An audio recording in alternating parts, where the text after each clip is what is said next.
علاش ما نقدروش نعيشوا بلا موسيقى؟ فين ما تدور تلقى شي واحد كيرتاح بالموسيقى، واحد كينعس بالموسيقى، واحد كيشطح بالموسيقى، واحد تسمى بأسطورة حيت كيصوب افضل اغاني في العالم. حرفيا ولينا كنتحركوا بالموسيقى.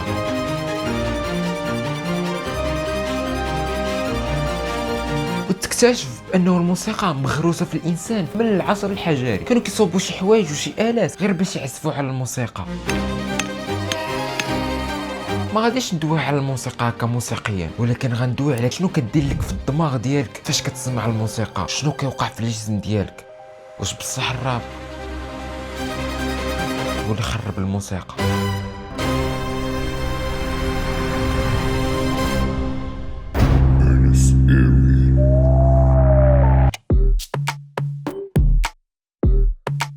اللي ما عارفينش الموسيقى راه معانا ماشي حتى لدابا، ولكن راه تولدت معانا من نهار تولد الانسان. من النهار اللي تولد فيه الانسان هو مغروسه فيه الفطره ديال انه يصنع انغام باش يفرح. نسافروا لعند اقدم اناس في العالم.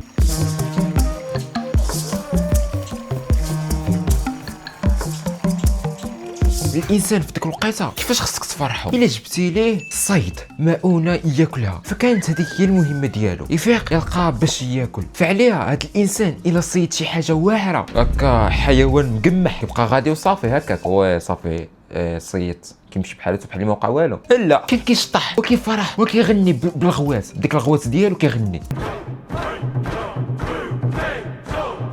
كانوا كيتمشاو مع الاصوات ديال الطبيعه بحال هما الالحان، كيسمعوا الاصوات ديال الطيور والرياح والامواج وكيشطحوا معاها.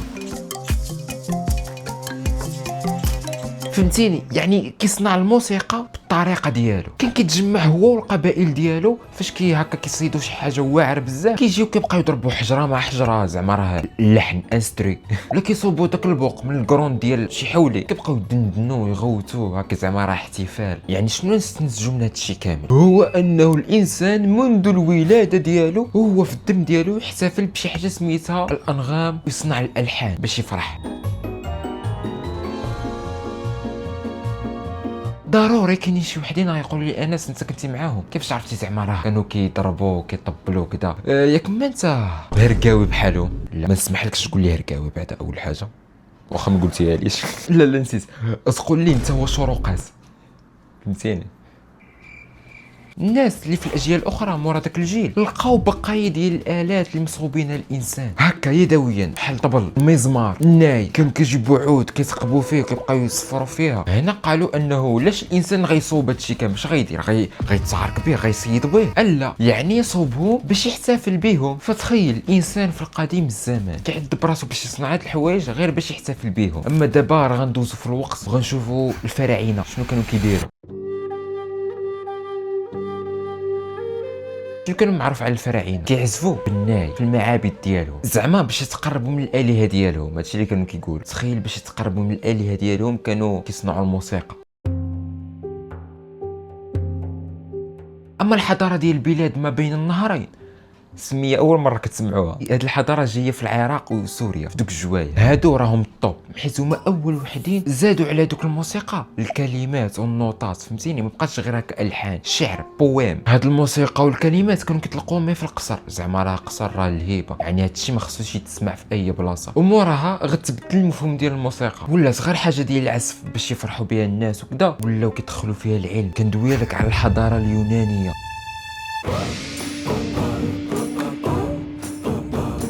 هادو مساخيط، هادو صافي ليفل ماكس. قبل الحضاره اليونانيه راه كانوا موسيقى نوع واحد، حرفيا لحن واحد كيدوز على الحضارات كاملين. الحضاره اليونانيه قالوا لا، حنا خصنا شي موسيقى هكا اللي خاصه بينا غير حنا، غير يسمعوها الناس يقولوا لا هذه ديال الحضاره اليونانيه. هنا بداو كيصنعوا الات جداد بحال الجيتار، الفيولون، داك البوق زادوا طوروا فيه، وخصوصا داك الجيتار هو اللي زادوا فيه العلم. بداو كيدرسوا على دوك التيارات ديال دوك الجيتار، فهمتي؟ دوك الخطوطه ديال الجيتار. يا ربي نكون ياك سميتهم تيارات، يا ربي يكون سميتهم سيارة. اكتشفوا بانه كل ضربه ديال الخيط كيتسمع فيه صوت اخر. هنا دخلوا هاد الحرف هذا، هاد الحروف هادو. هادو صنعوهم الحضاره اليونانيه، تسماو باللغه ديال الموسيقى. حرفيا الموسيقى رجعت عندها لغه كتدرس عليها اليونان بغات تطور هاد الموسيقى، طور الالات المعقده باش هكا حتى ما يسرق لهم هذاك اللحن.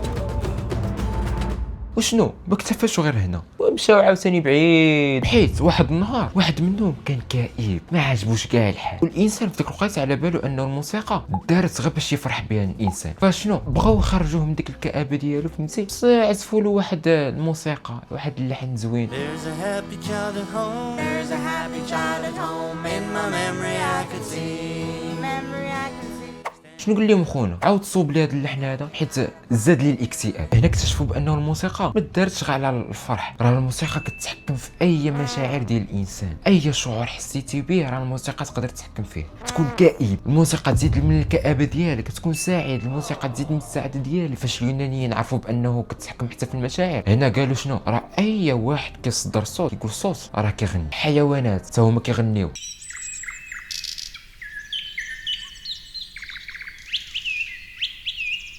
قال لك حتى دوك الاصوات اللي كيطلعوا في الكواكب في الفضاء كيغنيو. رجعوا اي حاجه تمشى بالاغاني. مورا الحضاره اليونانيه اي واحد اختار اللحن ديالو، وداك اللحن قال لك كيمتاز بشي حاجه، فهمتيني؟ بحال الاندلس صنعوا واحد اللحن باش يبانوا بانهم راقيين هادئين. الصين اختاروا البوق الناي باش يبينوا انهم راه كيتاملوا بزاف، كيستخدموا هاد الموسيقى غير للتامل. الرومانيين باش يبينوا على القوه ديالهم، فهمتيني؟ في الحروب اي حرب كانوا كيطلقوا هاد الاغاني هادو ديالهم باش يبينوا زعما راه هذاك هي العلامه ديالنا، حنا راه اقوياء وكذا.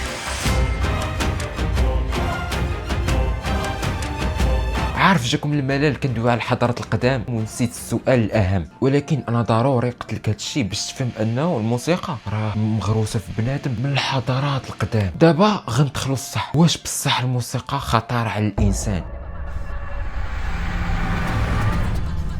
باش نفهموا بصح ضروري ندخلوا جسم الانسان فاش كيكون كيسمع الموسيقى، حيت فاش كتسمع الموسيقى وراه كيتبدل النظام ديال الجسم ديالك كله بلا ما تحس، كيوليو كاع الاعضاء ديالك والخلايا ديالك والخلايا العصبيه ديالك كيتحركوا على حسب ديك المزيكا اللي انت كتسمعها. بسبب ديك الزديح والبيت والصداع اللي كتسمع كيولي القلب ديالك يا ينبض دغيا يا ينبض بشويه. بحال الا كانت شي موسيقى ديال الروك ميتال هكا فيها الصداع، القلب ديالك كيطلع في النبض ديالو طلع اسطوريه. والا كنتي كتسمع الموسيقى كالم هكا وثقيله وهادئه، القلب ديالك كيزيد يهبط في النبض ديالو، ما كيبقاش ينبض دغيا. هذا الشيء جاري به العمل عادي، ولكن اللي ما عاديش هو اللي شنو كيوقع في الدماغ.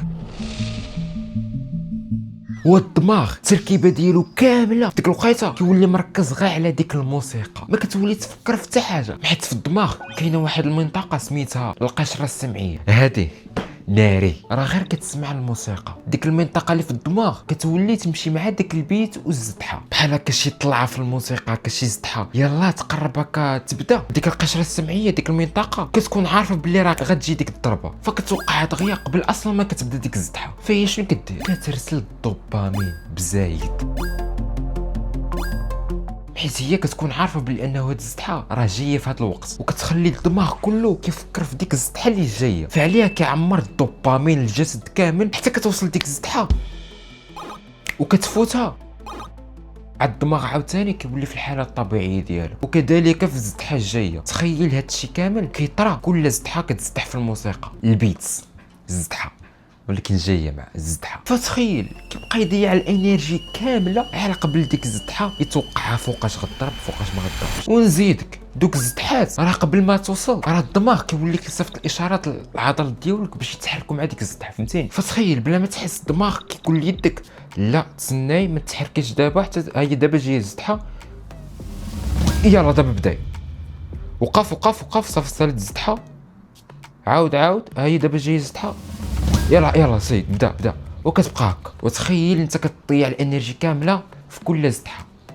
وهذا هو السبب علاش بنادم ولا كيتحرك بزاف في هذا العصر حتى تكون الموسيقى، حيت ولف انه يتحرك بزاف غير فاش كتكون الموسيقى، ولا مدمن ياخذ الدوبامين من ديك الموسيقى. وماشي غير هذا الشيء، وكاين مخطر كتولي مزنزن في المشاعر ديالك. شو غير ما تخلعش، انا نقول لك كيفاش. تخيل باللي البلاي ليست ديالك طلعتي موسيقى حزينه، بديتي صافي عشتي مع هذيك الموسيقى بانك راك حزين كذا، سالات ديك الاغنيه بعد ثواني طلعت لك موسيقى ديال هكا الجديح والنشاط والفرح، تبدلوا لك المشاعر ديالك في ثانيه واحده، انت وليتي كتشطح وكتفرح وكذا. يلا كنتي حزين هذه واحد جوج ثواني، دابا وليتي كتفرح، عاد شي شويه عاوتاني طلع لك شي موسيقى حزينه وانت حزين سعيد حزين سعيد حزين سعيد حزين، ودماغك كيولي فرز المشاعر بزاف، صافي كيولي كيتلخبط، كتولي تبكي غير راسك. والله الا انا كنحلف عليها بالله غتلقى باللي بوحديتو ما عجبوش الحال وبوحديتو كيبكي، في الوقيته اللي خصو يكون كيفرح فيها كتلقاه كيبكي، وفي الوقيته اللي خصو يكون زعما راه كيبكي فيها كتلقاه مغصب. دماغ حمقو عليها حرفيا. في هذا العصر ما كاينش شي واحد يقول لك انا ماشي متقلب المجاز. مجاز مهم، فهمتوها؟ ديما الانسان متقلب في هذا العصر. ديما صحابك تلقى واحد كيقول لك اخويا راني مدبريس، هو واكل فرحان، خويا ما عاود تسمع هذه الموسيقى هذا باللحن، اسمع هذه الموسيقى بلا لحن. واخا انت ما غتلاحظش الفرق، ولكن دماغك راه وقعت فيه بزاف د الحوايج.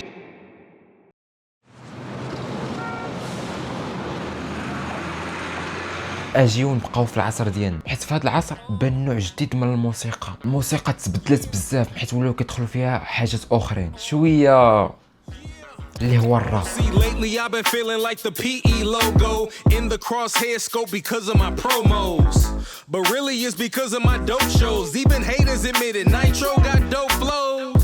You know what I heard through the grapevine is they don't like rap music but they like mine.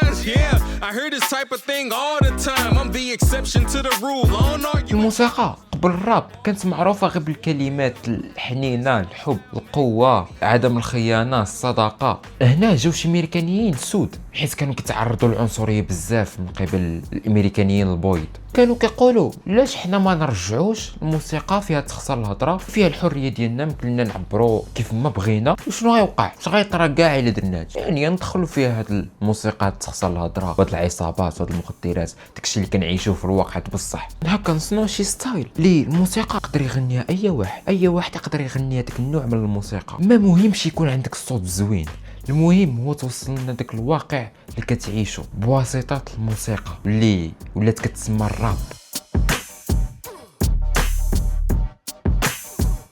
عليها ولا اي واحد في الشارع بسبب داك النوع ديال الموسيقى اللي اخترعوها جديده الراب. واخا يكون عندك الصوت ديال بلايزا ترابي مزيان صافي يسميوك مغني واعر. وكيف ما عارفين بانه بنادم كتعجبو الحاجات الجديده اللي كيتزادوا جداد، الامريكيين البويض عجباتهم هذا النوع ديال الموسيقى الراب، عجباتهم فكره انه واخا ما يكونش عندك صوت زوين غير بقى ترابي وتدوي بالزربه وتجيب القافيه مع القافيه وكذا، راه صافي راه غتسمى بانك فنان وصوبتي اغنيه واعر. عليها بدات كتدخل عندهم ديك الثقافه ديال الراب حتى في الامريكيين البويض. حنا عارفين فاش الشعب كيروج شي حاجه بزاف هو اللي كيطلعها، واخا تكون بالسلوك خايب كيولي مضطر على العالم يتقبل هذاك الفن ويولي نشرو حتى هو العالم. حيت علاش؟ حيت هو اللي ولا طالع، حيت الشعب هو اللي طلعو، فالعالم بالسيف عليه تقبل الراب ولا كينشرو في كاع العالم. هنا بداو كيطلعوا الروابا للمسرح، مابقاوش هكا كيغنيو غير في الشوارع في الزنقه ديال فلوريدا نيويورك سيتي، ولاو كيطلعوا حتى في المسرح كانهم فنانين مغنيين حقيقيين، ولاو كيربحوا الجوائز ديال افضل الاغاني بحال توباك امينيم اللي كتعتبر هو اول بيض رابور طلع في الحفلات. Instead of me coming out here and thanking the people that I usually thank or whatever, because all those people who had something to do with my album know who they are. اوكي هادشي زوينه انس، ولكن فين هو هاد المشكل؟ هذا المشكل في داك الافكار اللي كيروجوا، في داك الكلمات اللي كيقولوا، المخدرات، العصابات، البنات.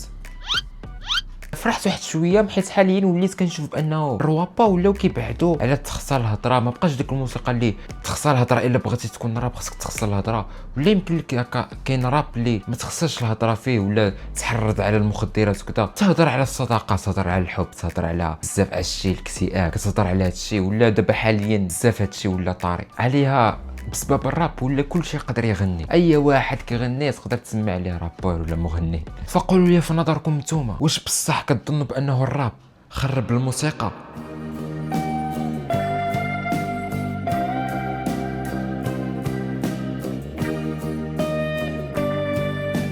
فالموسيقى تقدر نقولوا بانها راه فن كترمز للثقافه والتقاليد ديال كل بلاد. راه اي موسيقى تقدر تشوف فيها بلاد حضاره كامله، ولكن قد تكون خطره حتى على دماغك. فاتمنى تكون استفدتوا من هذا الفيديو، استفدتوا من هذه المعلومات اللي عطيتكم على الموسيقى، وقولوا لي ضروري في الكومنتات الراي ديالكم. ما تنساوش تدخلوا الانستغرام ديالي، وشكرا بزاف على التفاعل ديالكم ديال الفيديو اللي فات. ما تنساوش الا بقات شي ورقه ديالك عطيها لي.